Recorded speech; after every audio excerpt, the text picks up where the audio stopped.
Chegou a hora quando temos juntos o nosso encontro com a palavra, o estudo mais importante do mundo, porque estamos estudando o livro mais importante do mundo, a Bíblia Sagrada, do Gênesis ao Apocalipse.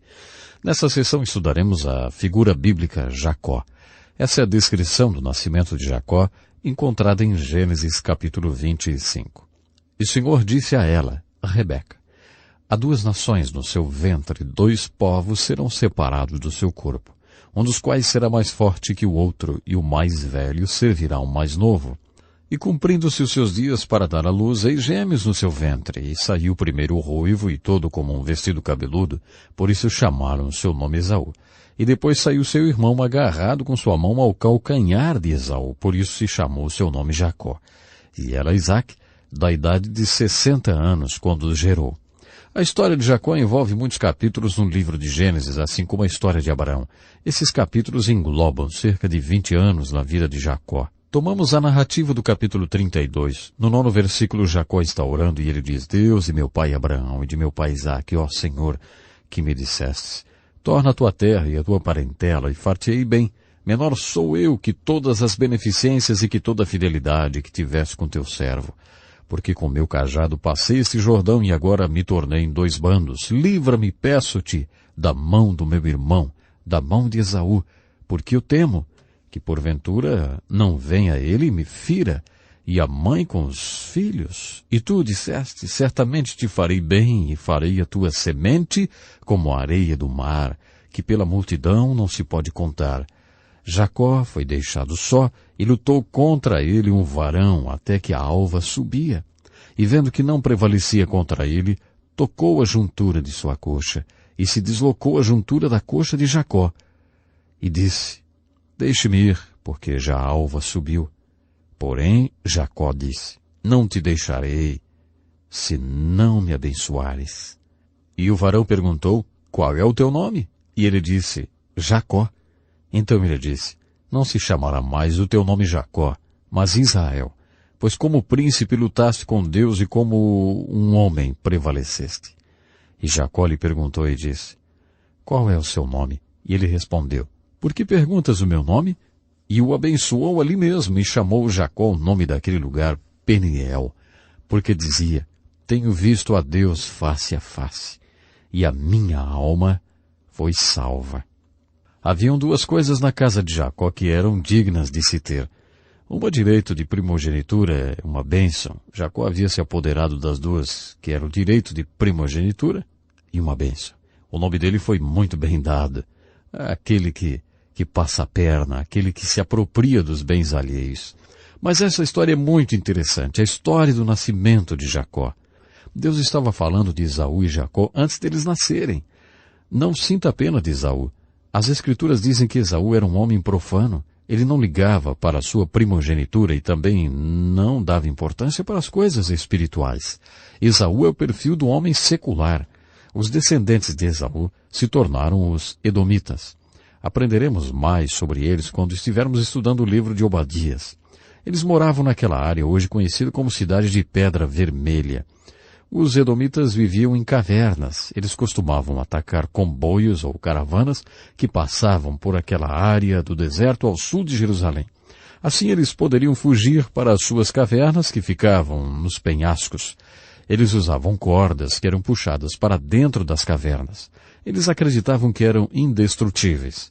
Eles acostumavam se juntar aos exércitos que iam saquear Jerusalém. Os povos que vieram de Esaú eram inimigos mortais de Israel.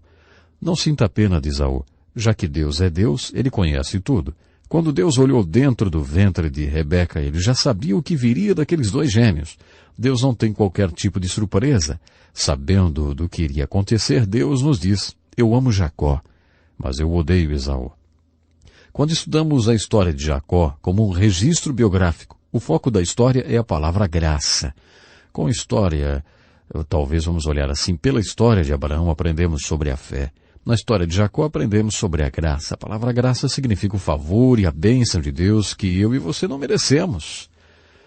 O que é interessante em Jacó, já que ele é realmente um homem que passa a perna nos outros, ele pensa que toda a sua bênção vem de Deus porque ele é uma pessoa assim.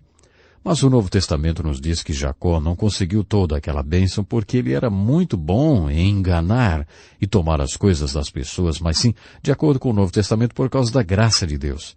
Antes do nascimento de Jacó, já era um plano de Deus dar todas aquelas bênçãos a Jacó. Nessa história de Jacó, a verdade que Deus está compartilhando conosco é realmente o que podemos chamar de crise de identidade. A Bíblia usa a palavra pessoa de várias maneiras. Ela nos diz que temos grandes problemas quando somos opostos a nós mesmos e quando vamos contra esta exclusividade que é de cada um. De acordo com a Bíblia, o que devemos fazer é recuperar nós mesmos. Segundo Jesus, a última coisa que nós devemos fazer no mundo é perder a nós mesmos. Quando o filho pródigo decide voltar para casa, é dito: então, caindo em si, ele resolveu voltar. Você conhece. Deus quer que descubramos essa única individualidade que Ele planejou para cada um de nós. Na carta de Paulo aos Romanos, capítulo 12, os primeiros 2 versículos, isso é chamado de a boa, aceitável e perfeita vontade de Deus para você e para mim. Quando pessoas não entendem isso, muitos a chamam de crise de identidade. E é isso que a vida de Jacó ilustra, uma crise de identidade. Alguns psicólogos costumam dizer que se você tem 3 filhos e há um intervalo muito pequeno entre os nascimentos, 1 ano ou 2, por exemplo, a dinâmica de suas pequenas personalidades se formarão de acordo com as suas posições na família. Por exemplo, dizer que o primeiro irá sempre manipular os outros porque cresceram juntos. E então esses manipuladores serão excelentes executivos. Já que eles sempre manipularam, fizeram as coisas acontecerem, suas personalidades se formam em torno disso e eles se tornam executivos. Eles passam a vida dizendo às outras pessoas o que fazer. Acredita-se que o segundo, para escapar do primeiro, se torna um manobrista. Ele sempre tentará escapar do manipulador, então ele se tornará um excelente manobrista. As crianças que nascem segundo nascem para serem excelentes advogados, diplomatas, negociadores, pessoas que sabem o jogo de cintura, como manobrar a vida. A terceira criança, eles dizem, fica presa entre o fogo cruzado. No meio do manipulador e do manobrista, ele fica tão frustrado que ele começa uma batalha. Ele atravessa na marra as situações. Essas pessoas se tornarão excelentes militares ou grandes jogadores de defesa, daqueles que adoram derrubar os atacantes. E se houvesse uma quarta criança, você consegue adivinhar como ela seria? Bom, de acordo com os psicólogos, ela seria misturada das 3. Seria uma mistura das 3, parte de manipulador, parte de manobrista, parte de lutador. A história de Jacó conta que quando os gêmeos nascem, especialmente o que nasce segurando o calcanhar do outro, isso aí, ele é um pouco de tudo. Ele é um manipulador, manobrista, lutador e tal. Esse é o Jacó que encontramos nas Escrituras. Nós vemos ele manipulando Esaú e seu pai. Nós vemos ele manobrando. E nós o vemos lutando. E é por isso que ele pensa ter recebido a bênção de Deus por ser um manipulador, um manobrista e um lutador. Mas Deus continua tentando chegar a ele. Se lermos a história de Jacó, começando no capítulo 25 até o capítulo 32 em diante, descobriremos que Deus sempre está tentando chegar a Jacó e dizer a ele: Ei, Jacó, você não vai abrir os olhos e ver que eu estou trabalhando na sua vida? Há 3 tipos de visões que devem ser tomadas da vida, que realmente nós temos que aprender. Primeiro, devemos olhar para cima. Nessas histórias biográficas nas Escrituras, note que às vezes Deus leva um bom tempo para fazer com que essas pessoas olhem para cima. Ou seja, olhem para Deus. Eles devem olhar para cima toda vez que eles estiverem procurando resolver suas crises de identidade. Entender que Deus os fez e foi Deus quem os planejou. Eles nunca encontraram quem eles realmente são, ou o que eles são, ou para onde estão indo, sem olhar para cima. A segunda visão que temos que tomar se realmente seremos a pessoa que Deus quer que sejamos é esta. Devemos olhar para dentro. Há certas coisas sobre nós mesmos que Deus quer que saibamos. Então todo mundo que olhar para cima, para Deus, estará sempre olhando para dentro. As pessoas que olharam para cima e que realmente olharam para dentro estão preparadas para olhar ao redor, ver como se relaciona com as pessoas e se tornar parte da solução e uma parte da resposta de Deus. Para ensinar Jacó a olhar ao redor, Deus deu a ele alguns relacionamentos. Jacó é aquele que passa a perna nos outros. Esse é o problema dele. Qual é a cura que Deus tem para uma pessoa assim, hein? Essa é a cura favorita de Deus. Então Deus põe Jacó com seu tio Labão por 20 anos. Na história de Jacó, após ele ter enganado seu irmão e seu pai, tomando a primogenitura, a bênção do seu irmão, sua mãe veio até ele e disse: Ei, Jacó, você precisa partir, porque o seu irmão vai te matar. Então ele partiu.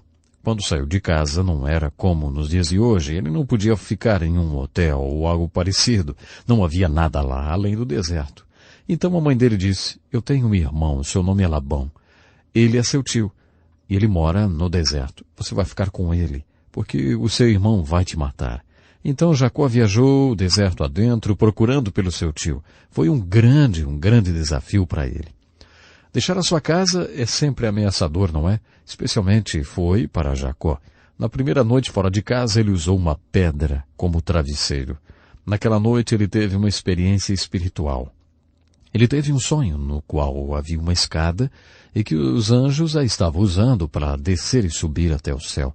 Nesse sonho, Deus aparece a ele e faz com ele o mesmo pacto que fez com Abraão.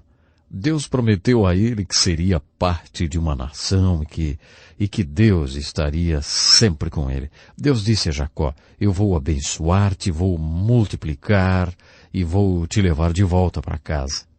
Em resposta a esse sonho, Jacó ficou apavorado e disse: certamente Deus esteve aqui e eu não soube disso. Nessa conjuntura toda, Jacó ainda estava no jardim de infância da escola de sua fé. Jacó disse: Deus, se é realmente verdade que tu estás comigo e vais me levar para casa, eu quero que tu saibas que, se me abençoares, eu vou dar de volta 10% do que eu ganhar. De tudo que eu ganhar, 10% é teu.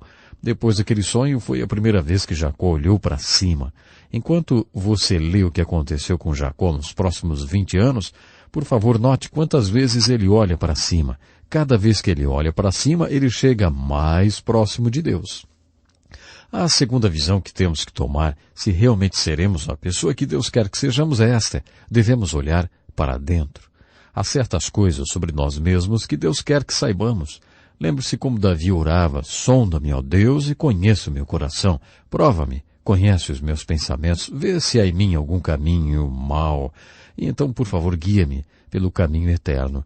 Todos nós devemos fazer exatamente isso. Todos nós devemos olhar para dentro e dizer: Senhor, eu realmente não conheço o meu coração. Então, por favor, me mostre o que está errado dentro de mim, o que não deve estar dentro de mim. Mostre-me os pensamentos que não devem estar na minha cabeça, porque eu quero seguir o caminho certo. Na história de Jacó, perceba como Deus o fez olhar para dentro. Deus forçou Jacó a olhar para dentro. Deus então fez com que Jacó tivesse algum relacionamento que o forçaria a dar uma terceira olhada na vida. A terceira olhada na vida de que precisamos entender pode ser chamada de uma olhada ao redor. Exatamente, olhar ao redor. Devemos olhar para cima e é aí que tudo começa. Todos os que olham para cima, olham para dentro. E aqueles que olham para cima e que olham para dentro, agora estão prontos para olhar ao redor e então se relacionar com as pessoas, sendo parte da solução e parte da resposta, e não parte do problema. Jacó, como já disse para vocês, era um camarada que passava a perna nos outros. Exatamente esse era o problema dele. Tomava posse do que não era dele. Qual é a cura de uma pessoa assim? Fazendo com que ele encontre outro que faça melhor ainda, será? Eu acho que sim. Então Deus colocou Jacó com seu tio Labão por 20 anos. Eu acho essa história de Jacó e Labão muito engraçada. Quando Jacó encontra Labão, é dito que ele contou a Labão que ele tinha enganado seu pai e seu irmão para tomar a primogenitura e a bênção. E o seu tio disse: certamente você é sangue do meu sangue, rapaz. Você é carne da minha carne. O que o tio Labão estava pensando era: você é um canalha, mas eu sou pior ainda. E aquilo era verdade. Jacó trabalhou para Labão por 20 anos. O salário de Jacó pelos primeiros 7 anos seria a filha de Labão, que era Raquel, que era linda. A Bíblia diz que ela era linda. Os 7 anos que Jacó trabalhou para Labão foram como 7 dias, porque ele amava muito a Raquel. Mas na noite do casamento, Labão aparentemente faz com que ele beba demais, Jacó, e ele fique bêbado. E aí Raquel, que tinha uma irmã mais velha chamada Leia, é que, segundo a Bíblia nos diz, e que tinha olhos frágeis, seja lá o que isso quer dizer, não sei. Mas quando Jacó acordou, na manhã seguinte do seu casamento, ele olhou dentro dos pequenos olhos frágeis. E era Leia, não era Raquel. Ele ficou uma fera. e queria ver o seu tio Labão. Ele tinha sido enganado.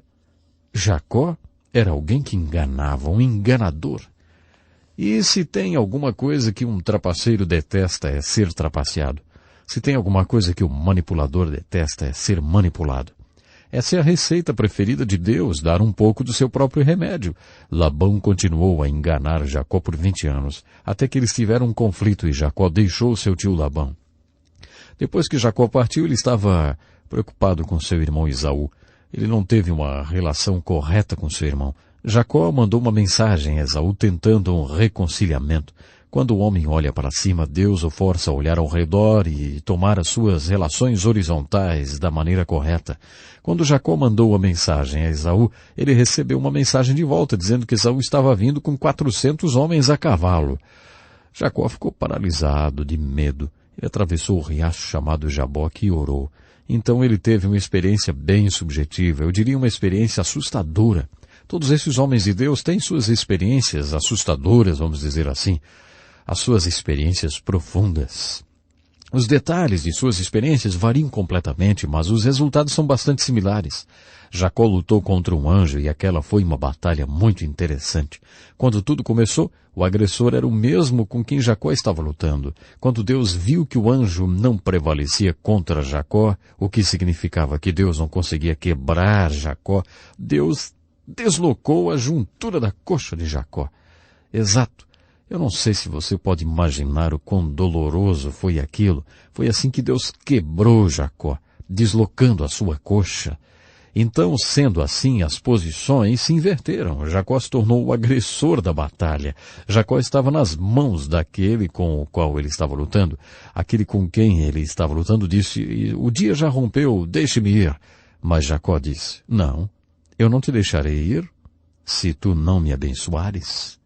O anjo perguntou, qual é o seu nome? E o homem disse, meu nome é Jacó. É enganador. Então Jacó virou para o anjo e perguntou, qual é o teu nome? E o anjo disse, por que você está perguntando o meu nome? Eu conheço um pastor que quando ainda jovem foi parado por um policial. Quando o policial perguntou o nome dele, ele replicou, e qual é o teu? O jovem apanhou ali mesmo. O policial estava simplesmente fazendo o que alguém deveria ter feito por ele em casa. Ele não disse, obrigado, eu precisava dessa. Pois é, não vou dizer o que ele disse, mas vou dizer uma coisa, ele não perguntou o nome do policial outra vez. Seria muito arrogante perguntar a alguém em autoridade quando ele pergunta qual é o seu nome e dizer qual é o teu. Jacó estava lutando com o mensageiro de Deus quando Deus perguntou qual é o teu nome. Deus estava tentando fazer com que Jacó olhasse para dentro dele e percebesse qual era o nome dele e confessasse que ele era realmente um enganador, como o nome dele sugeria e significava. Jacó confessou isso quando ele respondeu, o meu nome é Jacó, ou seja, enganador. O que devemos tirar de importante daquela batalha é que quando a batalha começou, Deus não prevaleceu contra Jacó, mas Deus prevaleceu quando ele quebrou Jacó. No meio da batalha, Deus disse a Jacó, eu vou mudar o seu nome será Israel. Foi aí que o povo de Israel ganhou o seu nome. O nome de Israel significa lutador. E naquele dia, o anjo disse, seu nome não vai ser mais Jacó, será Israel. Jacó era manipulador, enganador, mas especificamente ele era um lutador. Ele deu a esse povo especial o seu nome. Abraão era o pai desse povo, o povo de Deus, e Jacó contribuiu com o nome, Israel. Essa foi a razão de Deus ter mudado o nome de Jacó para Israel, e essa foi realmente ali o final. Vamos dizer assim, esse foi o cúmulo da batalha. Deus disse, eu irei te chamar de lutador, pois como um príncipe você lutou com Deus, como os homens e com você mesmo, e ainda assim você prevaleceu. Você olhou para cima, Jacó. E com luta, muita luta, você persistiu até receber a bênção de mim. Aquilo levou Jacó 20 anos atrás, naquela primeira noite em que ele teve a visão da escada. Aquele sonho foi a primeira vez que Jacó olhou para cima. Por causa de todos os relacionamentos difíceis e grandes crises que Jacó tinha experimentado, ele olhou para cima muitas vezes nesses 20 anos. Quando Deus disse, com luta você prevaleceu, Deus se referia a todas aquelas vezes em que ele olhou para cima. Você olhou para cima e me encontrou, Jacó. E agora era Israel.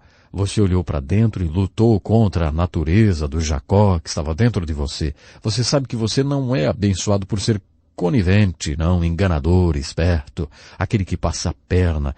Você sabe que você está sendo abençoado porque eu o abençoei. Você olhou ao redor e abriu seu caminho em um nível horizontal, com Esaú e Labão. Agora você está pronto para ser parte da minha solução e a minha resposta, porque como um príncipe, você prevaleceu nessas 3 direções. Há mais uma lição que podemos tirar da vida de Jacó. Eu a chamo de bênção da coroa defeituosa, porque Jacó era um camarada que passava a perna nos outros, enganava, era um enganador, e Deus não poderia abençoá-lo até que ele estivesse quebrado. Deus não poderia coroar Jacó com a coroa da bênção sem que ele estivesse quebrado e invalidado. Há uma expressão nas Escrituras que é frequentemente repetida. Essa expressão é a seguinte: espere no Senhor. Você sabe o que quer dizer esperar no Senhor? Esperar é provavelmente o oposto de manipular, manobrar, enganar, ser conivente e tal. Algumas pessoas gostam de mover as coisas, né? Gostam de dar um jeitinho. Outras gostam de agitar, outras gostam de executar, enfim. Eles saem todos os dias e fazem as coisas acontecerem. Esse é o tipo de homem que Jacó era. Bom, esse é todo o tempo que nós temos hoje, mas antes do nosso próximo encontro, leia o resto do livro de Gênesis, leia sobre a vida de José, capítulos 37 a 50. Deixa eu lhe fazer uma pergunta. Deus já o levou para o seu jaboque pessoal e o debilitou para que dessa forma você pudesse ser coroado com bênçãos? Às vezes ele tem que nos quebrar antes de nos abençoar. Nós devemos, assim como Jacó, aprender que a nossa única esperança existe pela graça de Deus para conosco, e não porque nós a merecemos ou porque podemos agarrá-la, tomar posse, não. Essa é uma das mensagens do livro de Gênesis que aprendemos com a vida de Jacó.